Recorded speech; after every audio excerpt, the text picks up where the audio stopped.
परं शुद्धोदक स्नानं समर्पयामि।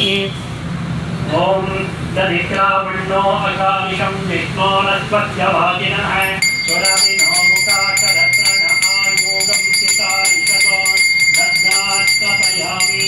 वामदेवाय नमो ज्येष्ठाय नमः श्रेष्ठाय नमो रुद्राय नमः कालाय नमः शरविकरणाय नमो बलविकरणाय नमो बलाय नमो बलप्रमथनाय नमः सर्वभूतदमनाय नमो मनोन्मनाय नमः।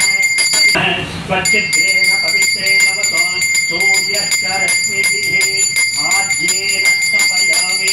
सन्ति सिन्धवः माद्वेन सन्तोषभिः मधुनक्तमुतोषति मधुमत्पार्थिवकं रजः मधुद्यौरस्वनपितः मधुमानो वनस्पतिर्मधुमागं वस्तु सूर्यानाम्ने स्वादुर्मित्राय वरुणाय वायवे बृहस्पतये मधुमागं वदाभ्यः शर्करयात्मपयामि।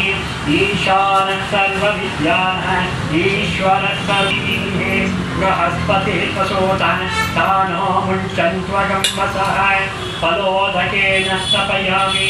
अपैतमृत्यमृतं न आगन्वैवस्वतो नो वयं कृणोत पण्डं वनस्पतेरिवापि न शीयतानुमृहिस्तततान्नः शचीपतिः।